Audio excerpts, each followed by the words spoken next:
I almost canceled, but then I was like, oh, we won't have a chance to do it. Let's just do it and we'll explain. Okay, so I regularly listen. One of my, damn it, there it goes again. Close your mouth. Let him get the sound. Shh. Oh, yeah. Unmute. He was saying that if he has the sound isolated, it's easier for him to try to scrub it out. The sound of my voice with nothing behind it. No. Sorry. Yeah, we got it. Listen, I'm not the sharpest elf in the toy shop. Ooh, why are there sharp elves in the toy shop? I don't know. Tools.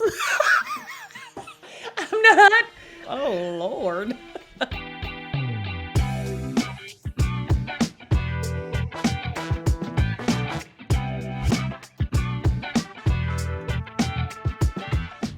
Welcome to Pushing Past Polite, where we talk about what matters and make the world more just. I'm Laura. And I am Kori. And I'm so glad you're here. I'm pretty sure you are too. Welcome, welcome, welcome. I should have said we. Sorry. Well, I'm glad too. I can speak for myself. Yeah, you can speak for both of us. And on behalf of the podcast, on behalf of the Academy, we'd like to tell you. Thank you, Academy. I'd like to thank Jesus and my parents and my best friend, Kori and Keith. Hi. It's so good to see you. Happy Friday. We're recording on a Friday. This, of course, will get released on a Wednesday. But I can't stop smiling because why, Laura? It's kind of like Christmas came early for me. It's all I want. Like Christmas came early. Oh, there's the sound. Can you hear that, friends? Mm-hmm. Can you hear that? I am finally getting a kitchen put back together after planning this renovation for a long time. Planning to start the renovation, having to push back the start, having to push back the install. It's cabinet day 2. Day 2 of install. I'm so pumped. And then in theory, this means that 2 weeks from now, I'll have countertops. And then within like days, I'll have appliances in. And so I can, like in 2 weeks, by Christmas, I can actually make something. I'm so pumped.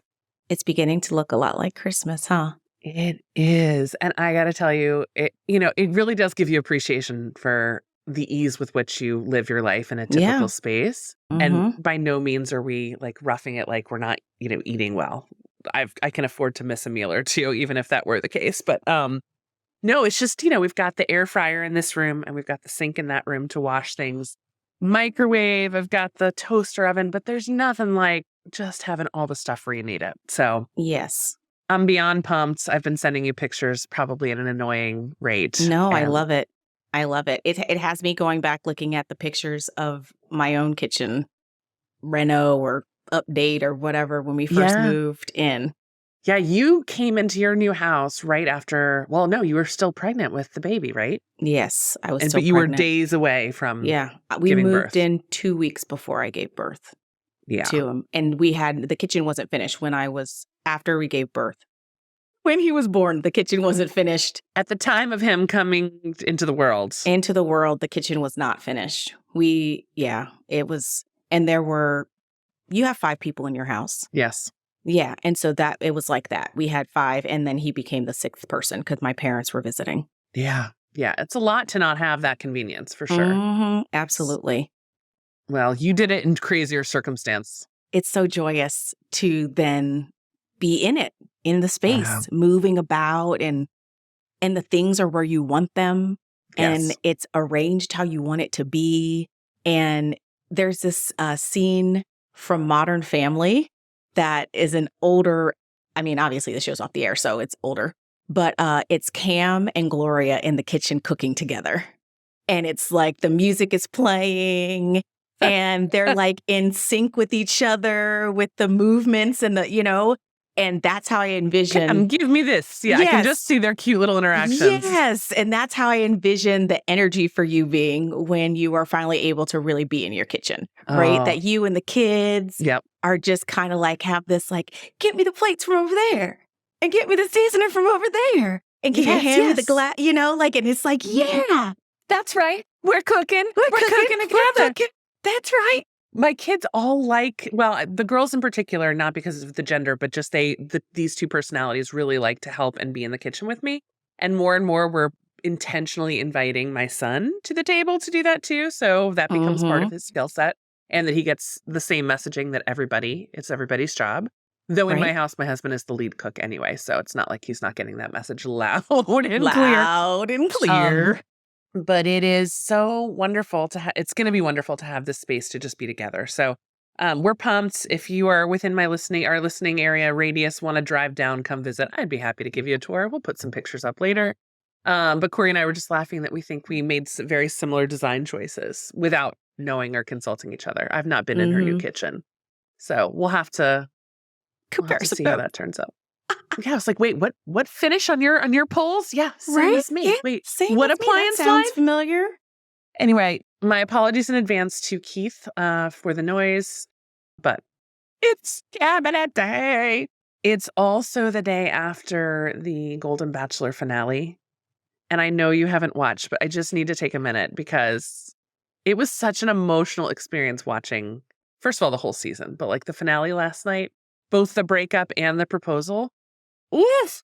Oof. I don't cry watching TV, and I got teary. I had one little warm saline drop right there. It was beautiful. It just, if you haven't watched it, I know, Kori, I'm talking to you, but like it is so hopeful and redeeming, and like this idea of older women being invisible and then suddenly not being invisible, like they feel like wanted and desirable, and it's just freaking lovely. And while the season didn't end the way I expected in terms of the who, I'm gonna savor the whole thing and just say that was a net, like, warm fuzzy experience. And I think we should sign Keith's mom up for any kind of season 2. Ooh. Just saying. All right. Okay. Yeah. Okay, what's going on with you? Those were my 2 big things I just had to lay on the table because I'm amped. Well, honestly, I really just wish everybody in the world could experience warm fuzzies like that. That's what's going on with me. Mm-hmm. You know, like, truthfully, I am like living in a space of gratitude daily when I am like, this morning, both of the boys were in my bed, which means that eventually I got kicked out. And I have a funny picture of them like on either side of the bed, like the middle is completely empty and they're on the edges. As it should be. Which is usually where me and my husband are, and they're in the middle, right? So it's like we got pushed out of the bed. There were 2 in the bed and one rolled over or something like that. Right. Kicked mommy and daddy out. And the other. Yep. Right. But I'm just like so grateful that I can even do that. You wake up, Like get to snuggle your babies wake up in a warm and get house. to snuggle my babies in my house that is standing. Yeah, I and know. safe. I know. Like, yeah. So like that warm fuzzy that you're describing is like, oh, I wish that it was like a blanket that was just over the world that more people were experiencing right now. Yes. You know, it's like we're in our season of gratitude and being grateful and thankful. And it's like just waking up every day. Mm-hmm. And admittedly, peacefully is. Yeah, it's easier to feel that warmth of that blanket when you're in a good place. There are years and times and days and, seasons of life where it's harder. You have to intentionally look for the gratitude or choose the gratitude. Yeah. And that's not saying that people shouldn't be very honest about what they're struggling with. But I do want that for everyone. And to the degree that I can extend my blanket and be a blessing, that's something I want to be intentional about doing too. Absolutely. Yeah. And so that's one of the reasons that, like, in the spirit of trying to create traditions and disrupt traditions that I grew up with or didn't grow up with, it's like giving, helping, kindness is something I want to continue to verbally instill and acknowledge within my kids. Like, not just this time of year, but all the time, right? Yes. The question I started asking every day is, did you help anyone today? Mm-hmm. The question you started asking, G? The question I started asking G, is now that he's in school, is did you help anyone today? And because that's what I want to be in the front of his mind. It's not always about just taking or, whatever. It's I want what'd you learn today? Did you have fun? No, it's that you have a role and a responsibility in this world to be a light. A light. I love that. And to prioritize helping. You are a kind, tender-hearted soul. And so I want you to lead with that. Yes. I think that's a beautiful prompt for him. Just verbalizing it, you know? And not that my parents didn't teach me how to be that kind of person and raise me to be that kind of person, but that's just not the kind of questions. We weren't having that kind of conversation, you know? Yeah. And so, like, I want that kind of to be a foregrounded piece in how we communicate with each other. Yes. Yes. I've been, well, obviously we've been talking about this too, is this idea of holidays and traditions. And, you know, last episode we talked about the more surface level things, the meals and the lights and the activities and all of those things. And then we've been marinating, I think, a couple of days over, you know, what's the messaging around this season and what do we want to make sure we emphasize or de-emphasize or whatever. And I was thinking about, you know, Christmas being a very religious holiday as well, a holy day within the Christian faith, but also an amalgam of other things, pagan religions, and the way that it's celebrated now, and it's kind of all morphed together, right? But growing up, it was about, again, from influence from my mom's side and from the church that we went to, it was about Jesus's birthday. And I remember going to a Sunday school, and that's a wonderful thing, by the way, so not a bad thing. I remember going to Sunday school, and there was like a whole lesson on like how you don't say Merry Xmas, or you don't write the Xmas, but it has to keep the Christ in Christmas and all of this. I and remember it was like a really strong fixation. Like that was like the devil, like something was going to spontaneously combust if you did that somewhere in the world. And, you know, so I just, while I am completely fine about talking about the historical story, like I want to glean the bigger picture of that, not so much the legalism around that and when did it happen and star and how many wise men. And like, for me, it's more of like, God is with us. Like God came to earth. Love is with us. Light has entered the world and you are an ambassador of that light. Like that is something I want to focus on as opposed to the mechanics of the story and like just that one singular piece. I want to say, listen, like this is a gift. And that's part of the reason we have lights. Yes. Right? That's right. It's like, that's one of the reasons that people put up lights. Candles. Yes, all of it. And right? It's like, those are the external demonstrations in this season of the light that we're shining into the world. Do you know, I don't know that I've ever made that explicit connection with my children. And I think I might, right? Because I said last week, we mentioned how I do a light tour with my kids, but like talking about light as a symbol, but also light being a very real element in this world and how you're a part of that. This is something that I can connect to. And even extending that conversation into like, when we come and see the lights, what does that make you feel? Right? Yes. And so like that same feeling and energy that you get from seeing the lights is the kind of energy that you could be putting in someone else's life. The warmth, as a light. The excitement, the comfort. Yeah. I love that. Oh, I love that. Well, and each of my kids has a little Christmas tree in their room. And they love it. They just love to go to sleep at night. They ask me, can you unplug the tree on the way out? Sure, got you. So they fall asleep to that light. Yeah, that warm light. I'm going to have to make that connection. Thank you. Good tip, Mama. My pleasure, Mama. You make me better. What are some other things that you've been thinking about with regards to traditions and messaging? And well, so this one is a little bit... I want to create an experience for them on Christmas that's more focused on the experience and less on the stuff. Yes. Right? And so I want to slowly turn the basement into winter wonderland. And so every year... As you get closer to Christmas? Yeah, but every year making it a little bit more wintry.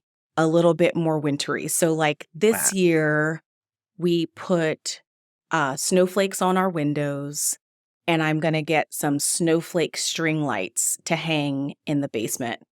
Last year, we put lights on the columns that are in the basement. So there's like this warm light down there and the Christmas tree light. So we're going to add another layer of light and snowflakes for this year. Oh my gosh. And so every year I want to add another layer to the decorations and to the memory and the experience of Christmas. You know, because I grew up with, you could get 3 things. It's like something you need, something to read, something to wear. Yeah, there was a catalog. and you could pick 3 things. It's like, I'll pick 3 gift cards for $1 million each. right. But we didn't have that back in those days. There No, I weren't know. gift cards. So it was No. like, whatever. Cashier's check? No, you're not doing that. But now there's the Amazon book. Yes. But back in the day, there was like Fedco, whatever the big brand, big department store. Yeah, like a JCPenney, a Sears. JCPenney, a Sears, like they had their catalogs and, whatever. We would go through and we could pick our 3 things. And so like, I'm still of that mindset. Like this is not bottomless Christmas. Okay. Like, no, we can have a couple of small things and like a major gift, if that's what it is. Putting your work to Santa Claus and request your things, right? And so that's why I want to focus on... Prior to December 1st, so mommy can get all the deals and then I don't have to stress for the rest of the season. Like, exactly. Love you. Thank you. you. But that's why I want to focus on the experience, because it's like, that's one of the traditions that I want to create for us. It's like part of it we do together. We do all the decorating and stuff early in November, but then over the course of November, we're like adding little layers. Like we put the stuff in the yard and we did the snowflakes on the front door. And then this week we've done the snowflakes downstairs on the thing. And we're going to we're going to dress the tree in the basement and, just like keep layering it up. It's almost like an advent calendar, but by year. Mm-hmm. Right? So when you think about like open this door and add this thing or have this thing, you're like, here's this year's contributions to our decorations. And next year we're going to add this. Yes. That is wonderful. And every year we get an ornament. Like we get 1 new ornament. Yeah. That's a big thing is typically to try to encapsulate an experience we had as a family or a travel. Yeah. Mm-hmm. Yep. Is there a way you could package this when you put it away this year where each thing is in its own little box? Oh, that's a great idea. Because then it really can be like an advent calendar. Like, okay, this day we're doing this. This day we're doing this. Oh, that's a great idea. As opposed to, I mean, it's probably more practical to put in a giant Tupperware or Rubbermaid or But even within a big bin, you can have smaller boxes or smaller things. Yeah. Something I know that was really popular several years ago on my socials that I think is a great idea I've never done, but maybe you can do given the age of your kiddos, is to have a total of like 25 themed Christmas books. And each day you wrap the same ones every year. Yeah. Right. And so then it's, here's our story for tonight. Here's our story for tonight. That's a great idea. It's fun. It kind of develops that library and those memories around, this book is so special. Oh, I like it. Maybe we'll do a book a week. Yeah. Oh, there you go. Yeah. I'm all about making it lower the bar, sugar muffin. Keep it easy. Keep it simple. I like that. Yeah. Speaking of gifts and wrapping and unwrapping, something that my parents, that we did when I was a kid that I absolutely want to keep. So I want to give them credit where credit is due. They always had us wait to open presents. And first of all, till everyone was like awake and together. And even when we did, it was never this like 5 minutes and it's over, everybody tears into things. It was savoring the gifts. So we each take a turn and we're going to all watch each other open the thing. Oh, yeah. And it lasts longer and it just builds the sense of gratitude. That's a great idea. Because I don't love, again, every family is different, but I know some families, it's just, here are your gifts, here's yours, go. Now, maybe with a bigger family, this wouldn't work. But for me, I just love it. And then after you open the gift, you go and thank the person, especially if they're in the room, right? Like, thank you so much. I love it. Oh, I love that. All right, next person who wants to go next. And I just I love it. I love it. We do it for birthdays too. Well, not the taking turns part, but the waiting till everybody's home. So we'll wait till dinner time, or we'll do it in the morning before school. But we have to all be ready and doing one at a time. It's kind of nice. Yeah. So I love that. Like, I love that idea because I really do not like doing that at parties. Like, I can't stand that. Oh, like, the watching me open. Oh my God. I hate that. I can't. But I like the idea of just doing it with your immediate family. That's more, it's like, I'll do it when I get home and I can keep track how I want to and I can just put it away or do whatever I need to do with it, as opposed to like sitting at this party, opening all these packages and then repacking all the packages and then loading them in. Like, why would I do that? They're already packed up. I'm going to just pack them into my vehicle, take them home, unpack them one time. This is giving me baby shower memories for sure. But I did say, like, if there was someone who really wanted to see me open it, right? If it wasn't just like, no offense, like a punch bowl from Bed Bath & Beyond, you don't need to see me open that. Right. But if it was a quilt you made, something that's particularly special, let's go ahead. The two of us, let's go open that on the side. Yeah. We don't need to have the whole crowd watching. Yeah, exactly. Yeah. Totally with you. It's like, I love for a space like Christmas where everyone kind of takes turns, and because I am noticing that G is very much like, and this is age appropriate. He's like, this is mine, mine, Yes. right? Which is totally age appropriate. But doing things like this help to expand that thinking and create a different schema around how we enjoy things, how we enjoy our toys. We can enjoy them together. We support each other in that enjoyment kind of thing. Like, I like adding that layer on to what are our typical age appropriate mindsets, but just like, beginning to introduce some new ideas in that way. I like that.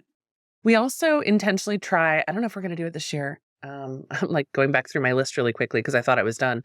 We try to do a joint gift as well. So a gift for all 3 kids. So it builds that idea that like this belongs, it's ours, it's our family's. It's not a mine and yours. Yeah, that was one of the things we were going to do this year.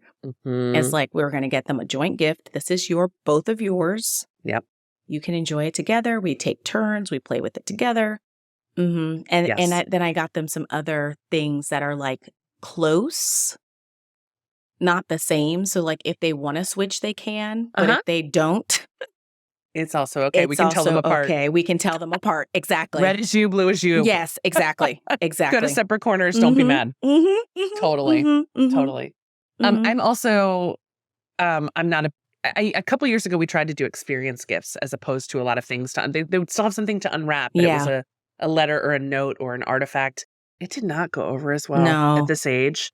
And pandemic hit that year. So it must have been 2019, 2020. And so we couldn't do the things that I had promised them we'd do. And it felt like a total bust. So that's a reminder to myself that like, yes, I want to get less about stuff, but I also, they're kids and it's fun to have something. So something that my sister does with her kids, and I think it started during the pandemic, was scavenger hunts for the gifts. Right. And so like and it's like a group thing. The other kids are all encouraging this way, and so they hide these little gifts all over the house. And then they go on this scavenger hunt to find the presents, and it's adorable and hilarious. I like that. So we did that with the experience gifts here, and it was kind of this, it was part of the bust feelings, but maybe I can redo it. What if I did it with like the things they have in common, like the parallel gifts that they have in their stockings? And everyone gets to find them. Maybe Santa sends the scavenger hunt, and Santa sends us, hey, the reindeer dropped them all over the house. Can you do me a favor and go find them? Yes. Very fun. I'm also a sucker too for like, hey, you need this. I'm going to wrap it. Amen. 100%. You need a fresh deodorant bar? Absolutely. Undies in size, whatever? 100%. Congratulations. Pajamas? Definitely. Yours. Boom. Ta-da. You're welcome. Merry Christmas. Giving moisturizer. Are you proud of me to each of my children? Good job. They already have it, but like it's like everybody uses it on the counter. But I was like, no, because I'll just buy it because I gotta buy 4, get a deal on Amazon. Exactly. And now you each get one. Merry Christmas. Merry healthy skin from Aunt Kori. You are welcome. Yes. The end. Happy ever after. The light is in the world. That is so funny. That's so funny. Yeah. I think the other thing I'm trying to just do differently. Well, no, not differently. The same, actually, as my mom. My mom is the bomb at the music and decor. Ooh. She's a little late with it a lot of times. It's going up to December 20th. Yeah, right? Totally. Like there were so many Christmas Eves that we were like heavy decorating, right? Huh. But the energy around just like the festiveness of the house, I love that. And so I love that too. I try to be a little bit, my timeline is a little different than hers because I want to enjoy it as long as possible, but it's still that same vibe. And so like I have garland up now. Yeah, Winter Wonderland basement. Yeah, I'm going to have the Winter Wonderland basement. I'm still telling my husband like, can we get these lights? We have like lights lining the outside. We posted a picture of that and we have our fellas in the front. But I still want like lights in my trees, some lights on the bushes. Like I want it to be brighter out there. Okay. Yeah. I want to be that light. Well, you are, honey. Yeah. You are. I want it. And so, yeah. I love it. I have lowered the bar in some ways just because of all that you have a lot going that needs on to happen this time of year. But I do have dreams of almost like your advent calendar idea. This year for outside, we're going to add your this. advent calendar idea. Your operationalizing of my advent calendar idea. Or my naming it is really what it is. But yeah, I would love to do that. I would love to add more to outside and involve the kids more in putting that up. Yeah. And that has been fun for us too. Same. Yes. In terms of another kind of tradition, like we have some Halloween decorations now. You got snow on your pumpkins? No. We took those down. Now we have new Christmas decorations, but I'm saying we didn't have these decorations last year. So now we have an additional set of decorations that we have outside. And so our Christmas, our holiday season starts in October for us, right? So I hear. So our holiday season, we're now evolving and growing our decor. Yes. And so I like that too, that idea of just kind of like every year a little bit more. We add a little tree with some lights out here, or we have the wreath, or, whatever. Oh, speaking of wreaths, this is another tradition I am digging so much. What? A friend of mine, Colleen, is just masterful at all things homemaking. She just is. She makes these beautiful, homemade breads that are braided and beautiful and bagels that who makes their own bagels? Colleen does. Colleen. And it's not like she's not busy. She works almost full time and has 4 children. So she also reads like 10 books a month. She's incredible. Colleen, we love you. And I don't hate her because she's just so damn nice. Like there's nothing about me. Can't even be mad about it. And I'm not because we're not competing. Right. Out of her abundance, she shares as opposed to look what I can do that you can't achieve. Right. So here's the tradition. This is now the second year I've been invited, but I don't know how long she did it before this. She invites people over for wreath making day. Oh. She bought the wire holders and the clamps to do it. And she goes out in her yard and cuts greenery.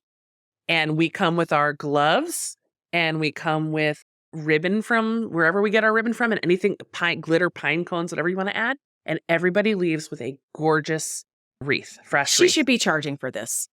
I told her that. Yeah. Mm-hmm. It's incredible. Yeah. This could be like a micro business that she does during the holidays that she just charges for just during the holidays. There's a place around here actually that does, and they charge a crazy amount of money for it. All right, Colleen, get on it. Come on, Colleen, get on it. I'll help you. Yeah. I'll do your social media. A little business development happening on PushingPastPolite today. Colleen, can you jump on for a call? My God, I want a consult right now. The baking, all the things. She could do a little workshop for all the stuff. Oh, I'm about to change her. We're about to change her life.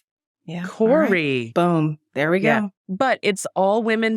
I love only it. Mamas. Time together in the middle of the holiday season that can get crazy. And it's just time carved out for us. Mm-hmm. And it's beautiful. It helps to achieve these broader goals we want. It's not like, just come for desserts. Right. Which can feel great too, but it can be another thing to add and try to fit in. This is like, but I want a wreath for my door this year. This is perfect. This is perfect. That sounds so cool. She's awesome. Yeah. I'll post some pictures with her permission because she's just incredible. Mm-hmm. Did you do it this year? Have you done it? This Saturday. It's coming up. Oh, nice. Nice. It's coming up. I'm pumped. I've got my ribbon. I'm ready. Something else I want to start doing is like just going to holiday parties. There's a couple of my friends have annual holiday gatherings and like I just want to attend them. Sometimes with childcare and things, it's evening outings. I could do something in the daytime or something in the evening. Under no circumstances can I do both. So you have shot the children's patience, friend. You are not doing both. No. So sometimes by the evening time, I just am like, ooh, I got to drive 30 minutes to go somewhere. And then, And maybe put on sparkles and yeah. Right. But I would like to just do that. Like that's part of what the holiday season is, that some of the things involve the children, some of the things don't involve the children. But it's like we participate in festivities during this festive season. I would like this weekend for us to go do the light tour at our regional park and then go to a holiday party, right? I love it. Naps for everybody. Naps. Take naps. For everybody. Pack snacks. Yes. Yeah. Don't you get hangry. Don't you ruin their party. Don't you get cold either. Put on your gloves. Yeah. And now we can go. And then you can fall asleep in the car on the way home. Exactly. I love it. Yeah. It's that sort of stuff. Just like building memories. I want to just build memories and memories that have deep roots. Yeah, that have weight. That had weight. Yeah. Like from as far back as I can remember, we used to kind of memories. Yes. Or even that way people don't feel like, let's say your kids are older and you're like, well, I missed my chance. It doesn't have to. It can be, that 1 year when. Yes. Or that 1 year when. Exactly. We started it. Yeah. This is something we love and adore to do. Yeah. Yeah. Or something I want to carry forward. It doesn't have to be an always. And I also want to speak into myself, letting go of things that are no longer working for us. Yeah. Not feeling the. Bye, baby. Oh, hi, sweet Buffin. I love those visits. Can I just tell you? It's one of my freaking He's so cute. His little face is so sweet. Yeah, not feeling like so tied to the thing that I'm ruining the spirit. Guess what I said no to this year? What? A la Kori and Keith. I said I'm taking a break from holiday cards. Mm-hmm. And not that it will never pick it back up again, but this year it was not going to be serving me. Yeah. I could feel that with everything else, with the construction, with all the things. It was one thing I didn't want.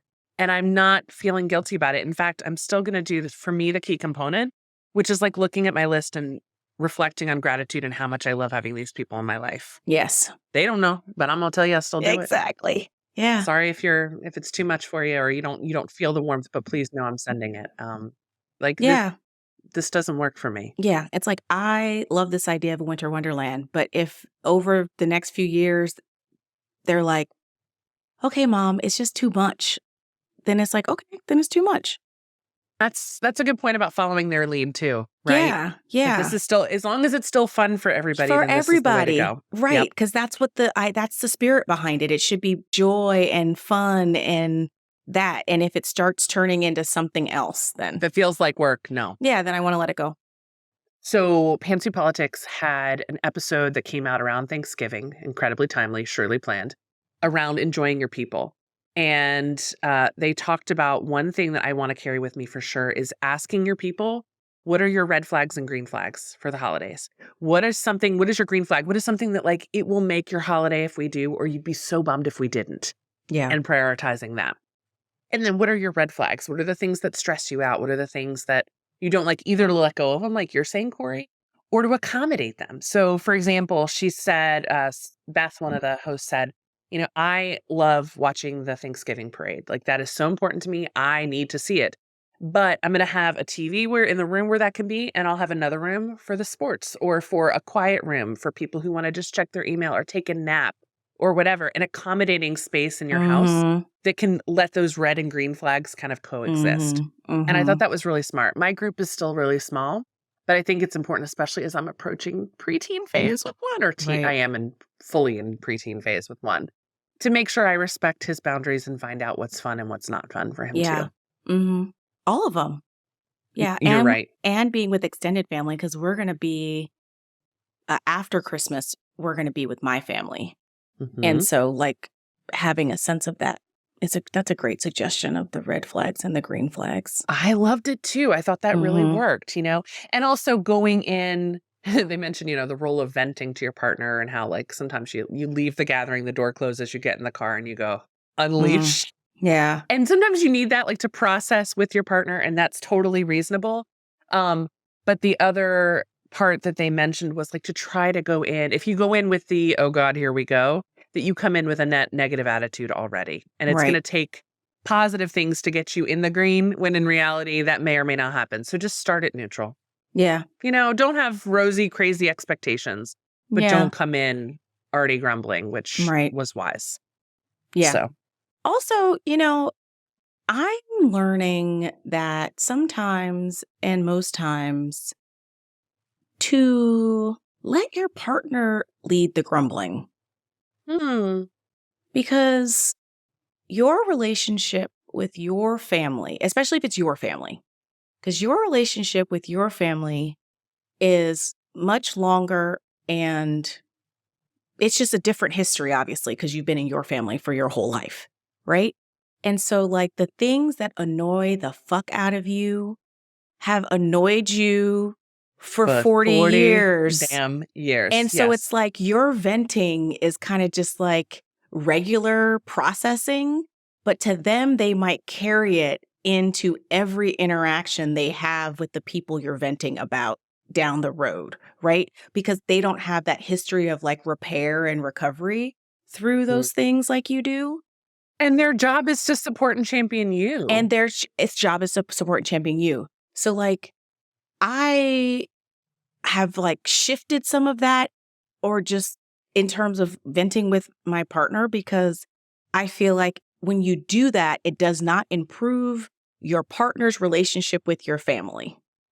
Ooh, that's wise. Right? It is wise. And you have to manage that relationship. You, being the member of your family, are managing the relationship between your family and your partner.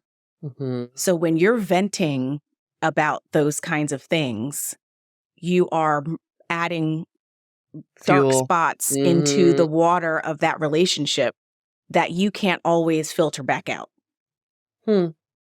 This is smart. You know, and sometimes you do need to. But you also can have other safe places to go, right? Exactly. Or you can come to me. Right. I can come to you. That's what I'm saying. And it's, and it protects, it insulates, it becomes less of a, carry it forward to everything, because you don't have to come see my people. Exactly. That's a really smart take, because it is hard to put those things to the side. Okay. Yeah. Well, and you guys are spending extended time together. I mean, right now you have your husband's family around, and soon you're going to be with yours for an extended time. My family's all relatively local on both sides, so we're spending a couple of hours, not but a week. You have more consistent interactions. That's right. Right? That's so right. It's like there are more opportunities for those kerfluffles to happen in your situation because you have proximity. Yes. Where we don't really have proximity. This is something I talk to one of my girlfriends about all the time. I'm like, you have mother-in-law proximity problem. Because that sounds like an ad for a new drug you would take.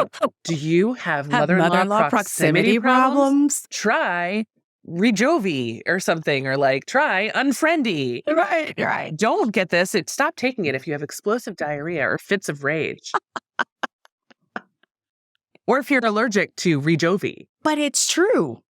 It is, yeah. Because there are more opportunities for interactions because they live 15 minutes away. Yeah, I can see that. And so where my people are 2,000 and 3,000 miles away. So it's not proximity problems for you. What's the equivalent? What's yours? So I would say for me, it's this is going to sound, I don't know what the right word is, but it's more like connectivity problems, right? Because like my children don't have the same exposure and connection and access to their grandparents because we are so far. And your kids are so young that their memories from 6 months ago, not to make your parents sad, right? But that's like a quarter of their life. Yes, you've got to rebuild that comfort, versus a come to me right away at the airport. That may not happen because of that connectivity or familiarity. There we go. I like both of those work. Yeah. But and so that's connectivity problems, even if you're local and proximal. Right, true. But that's where like FaceTime has been amazing. Yes. Because my children know their grandparents in that way. So they see them and they're like, oh, they know their name. They know them in that way. Yes. They warm to them quickly because they are familiar, but they just don't have those regular connections like your children do because your people are local. Yeah.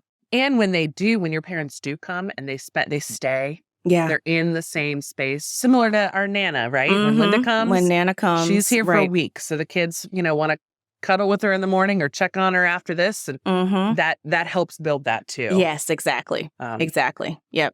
They're here. They wake up here. They go to sleep here. The boys wake up, they're here. The boys go to sleep, they're here.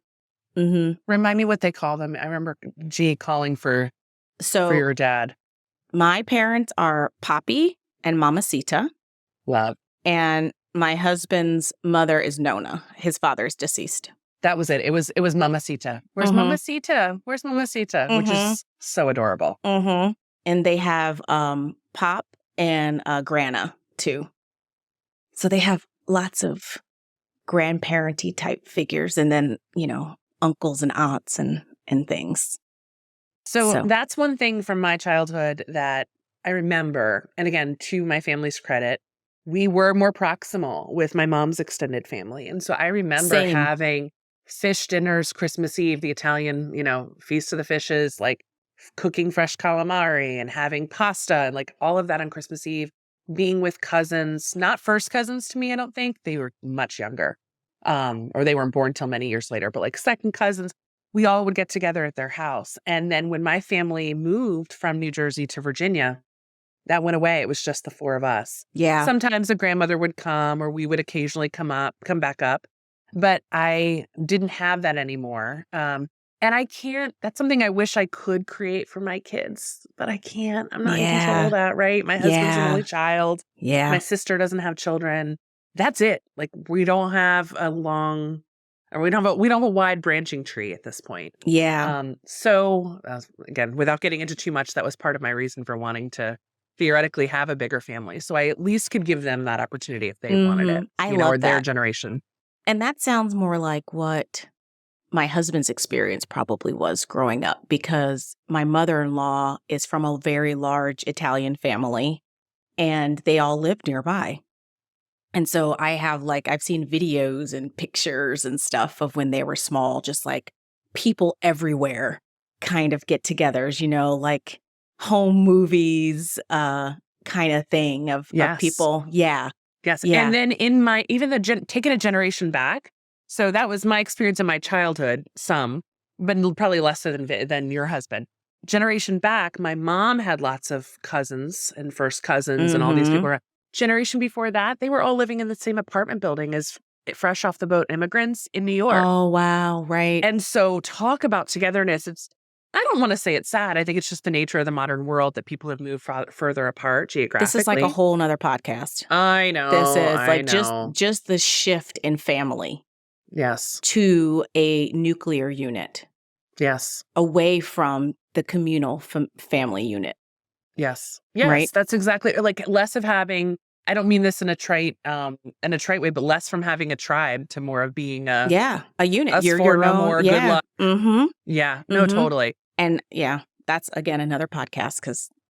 Well, maybe we should wrap there. We got to let people get to they got to bake. These people got to bake. These people got to wrap presents. You got to do what serves you. Sending peace and love to you humans. Yes, as we get closer to Christmas, Hanukkah, we're in the midst of Diwali, I think, still. Kwanzaa. Wishing you love and light. Wishing you lots of green flags with your peoples. Yeah. A waves around the red flags that are redemptive, and that cozy blanket of gratitude. Yep. Enjoy. Thanks for joining us on Pushing Past Polite. I'm Laura. I'm Kori. We'll see you next time. Take care.